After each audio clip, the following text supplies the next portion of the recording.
سادتي وسيداتي، السلام عليكم ورحمة الله تعالى وبركاته، وأسعد الله أوقاتكم أينما كنتم بكل خير. إلى حضراتكم نشرة أخبار هذا المساء، ولكن قبل الأخبار إلى حضراتكم هذا الإعلان عن دار الإفتاء والشؤون الإسلامية الإريترية حول إعلان عن التماس رؤية هلال شهر شوال. الحمد لله رب العالمين، والصلاة والسلام على سيدنا محمد خاتم النبيين والمرسلين وعلى آله وصحبه أجمعين. فبمشيئة الله تعالى من المحتمل أن تثبت رؤية هلال شهر شوال مساء يوم الأربعاء 29 من رمضان من عام 1447 هجرية، الموافق ل18 من مارس 2026. فإذا ثبتت رؤية الهلال مساء الأربعاء فسيكون يوم الخميس غرة شهر شوال لعام 1447 هجرية، الموافق ل19 من مارس 2026.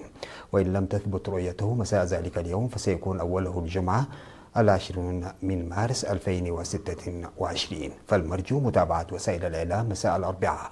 وصلى الله على سيدنا محمد وعلى آله وصحبه أجمعين. كل عام وأنتم بخير. دار الإفتاء والشؤون الإسلامية الإريترية، أسمرة، 24 من رمضان 1447 هجرية، الموافق ل13 من مارس 2026. إلى حضراتكم أهم ما يبرز في هذه الأخبار. انطلاق الامتحانات الوطنية للمرحلة الثانوية. اختتام مهرجان الشباب في مديرية الصنعفة.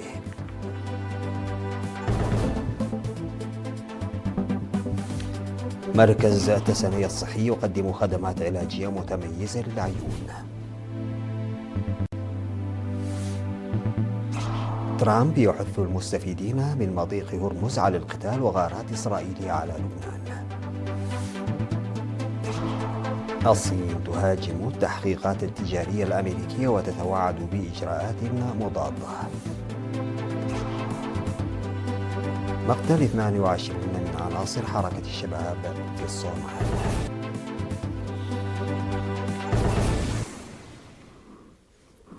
بدأت اليوم 16 من مارس الامتحانات الوطنية للمرحلة الثانوية داخل البلاد، كما انطلقت الاختبارات للطلاب الإريتريين في السعودية. يشمل الامتحان 12 مادة دراسية، وتم عقده في 15 مركزا في ساوة وأسمرة ودكم حريه وحقات وماي حبار ونقفة وإصلاحية سنبل وعد قيح وعالة وبارنتو وكرن ومصوع وأصماط وشاخ ودبسرات، إضافة إلى مركزي جدة والرياض بالمملكة العربية السعودية. وأكدت وزارة التعليم أن 89.3% من الطلاب جلسوا للامتحان هذا العام، بينما عاد 10.7% منهم الامتحان، ليصل إجمالي عدد المشاركين إلى 21,803 من الطلاب، فيما بلغت نسبة الإناث 48.7%. وأشارت الدكتورة بسرات قبرو مدير مركز الامتحانات الوطنية في المعهد الوطني للتعليم والبحث العلمي إلى أن نتائج الطلاب تراجع بعناية لضمان الشفافية والدقة عند إعلانها.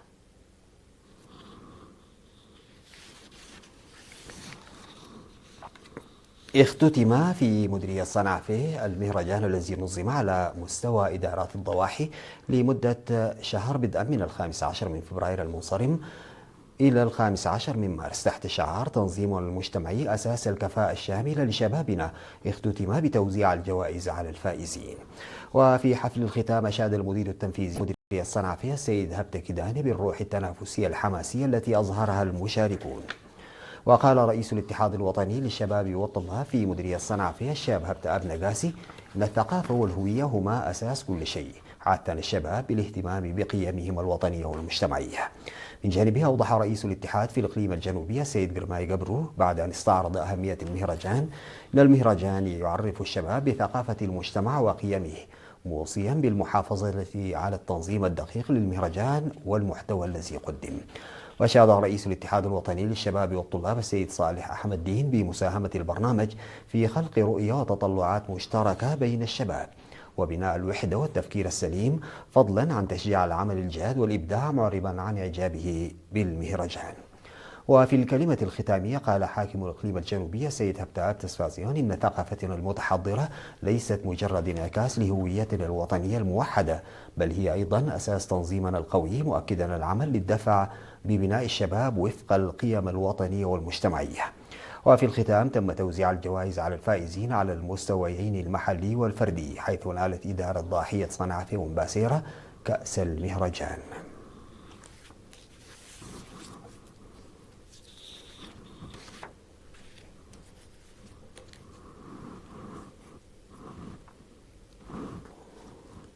أفاد المختصون الطبيون أن خدمات طب العيون التي يقدمها مركز تصنيع الصحي قد خففت معاناة السكان.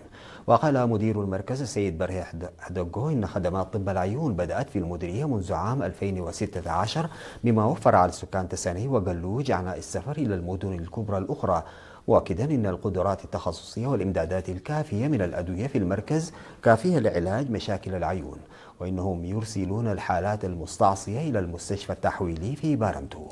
وأوضح طبيب العيون الشاب هبتوم كفله أن المركز يقدم فحوصات العيون والإسعافات الأولية والعمليات الجراحية البسيطة وتجهيز النظارات وتوزيع الأدوية، حثنا المواطنين على إجراء الفحوصات للعيون باستمرار لأنهما عضوان حساسان في الجسم، وارتداء النظارات الواقية من أشعة الشمس. من جانبهم شكر المواطنون المختصين على الرعاية التي يقدمونها لهم.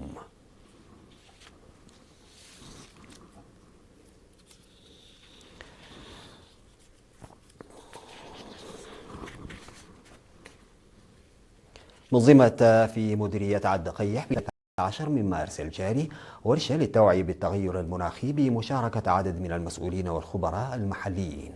وأشرف السيد يوسف قبريسوس مسؤول التوعية البيئية والدراسات بالمكتب الرئيسي لوزارة الأراضي والمياه والبيئة على مناقشة التحديات البيئية بمديرية عدقيح، مع التركيز على آثار التغير المناخي على الأراضي والمجتمع المحلي. وقدم شرحا مفصلا حول الإجراءات والممارسات العملية لحماية البيئة واستدامة الموارد الطبيعية.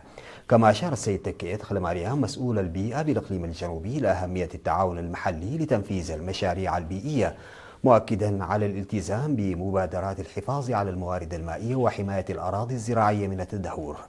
وأكدت خبيرة التنوع الطبيعي السيدة سنيد سيمون على أهمية حماية الموارد المائية والغابات والتربة، والعمل على صيانة وصقل هذه الموارد وتعزيز استخدام الطاقة النظيفة والحفاظ على التنوع البيولوجي. شارك في الورشة عدد من المهندسين والخبراء، من بينهم المهندس روبيل كبروم الذي ركز على حماية الغلاف الجوي من التلوث وضرورة تعزيز المشاريع المستدامة لمواجهة التغير المناخي وتأثيراته على الزراعة والموارد الطبيعية.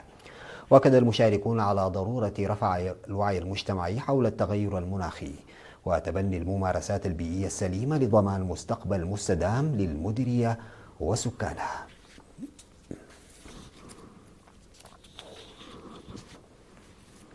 تقوم الجرارات بتوفير خدمات تمهيد الأراضي للمحتاجين منذ 18 من فبراير في مديرية سجنيتي. يتم تنفيذ البرنامج الذي يتم تنفيذه برسوم رمزية كجزء من الاستعدادات لفصل الخريف المقبل بناء على طلب الإدارات.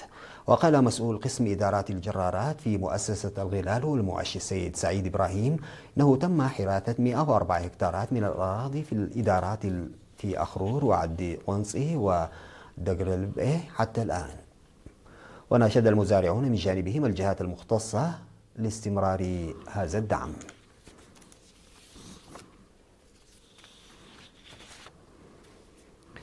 قام مكتب العمل والرعاية الاجتماعية في مديرية هيكوتا بالتبرع ب 87,500 نقفة ل20 أسرة محتاجة تم تحديدها من قبل إدارات 12 إدارة مديرية.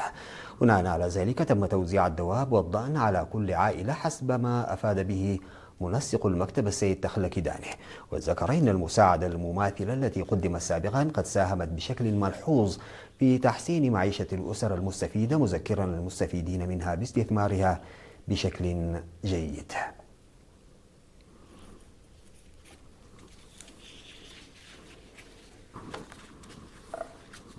بعد الفاصل سيداتي وسادتي أعود بالأخبار الخارجية.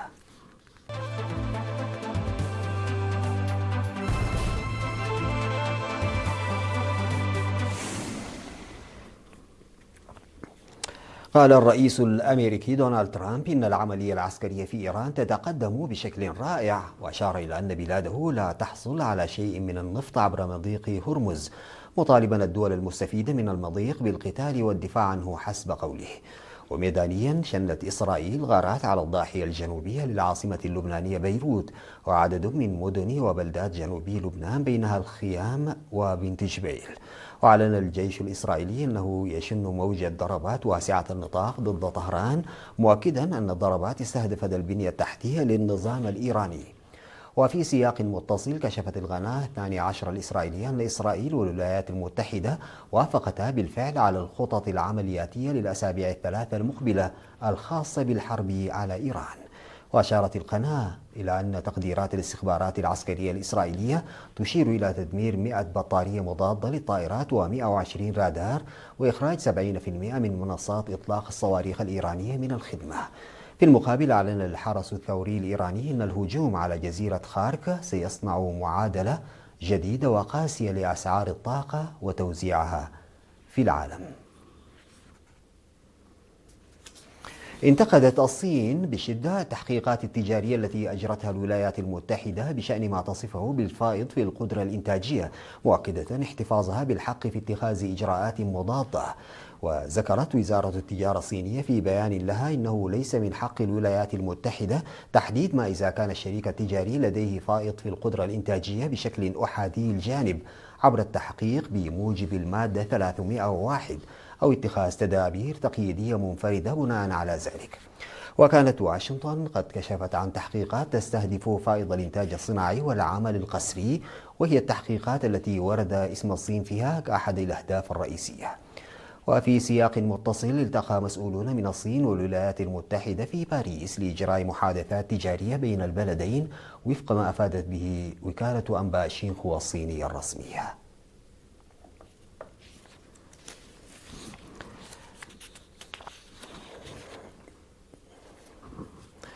قالت الحكومة الصومالية أن ما لا يقل عن 22 عنصرا من ميليشيات الشباب المرتبطة بتنظيم القاعدة لقوا مصرعهم، بينهم قيادات بارزة في عمليات عسكرية في محافظتي هيران ومزق.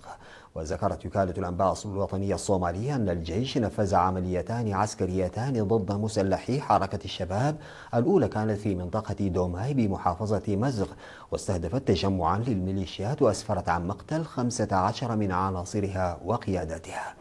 وأوضحت أن العملية العسكرية الثانية جرت في منطقة محاس بمحافظة هيران، حيث استهدفت منزلا يجتمع فيه عناصر وقيادات الميليشيات وأسفرت عن مقتل 7 منهم.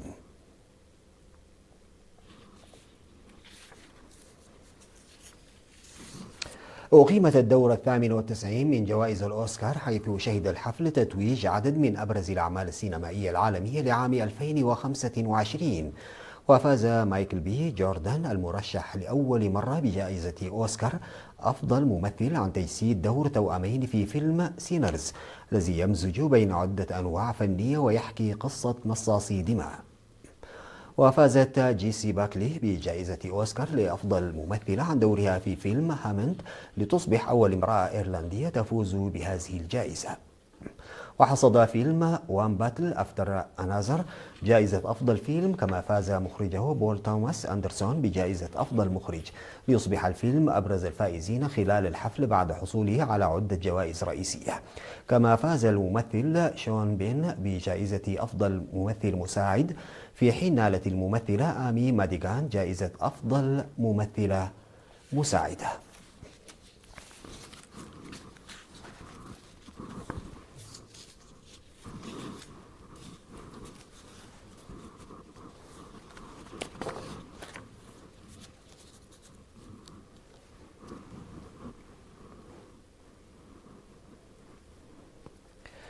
في الختام سادتي إلى حضراتكم تذكير بأبرز العناوين.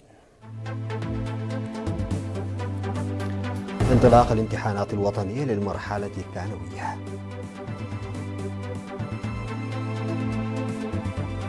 اختتام مهرجان الشباب في مديرية صنعاء.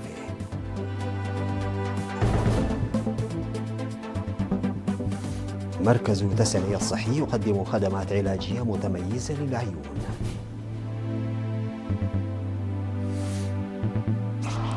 ترامب يحث المستفيدين من مضيق هرمز على القتال وغارات إسرائيلية على لبنان. الصين تهاجم التحقيقات التجارية الأمريكية وتتوعد بإجراءات مضادة. مقتل 22 من عناصر حركة الشباب في الصومال. انتهت نشرة أخبار المساء قدمتها لحضراتكم من الفضائية الإريترية. شكرا لمتابعتكم. السلام عليكم ورحمة الله تعالى وبركاته.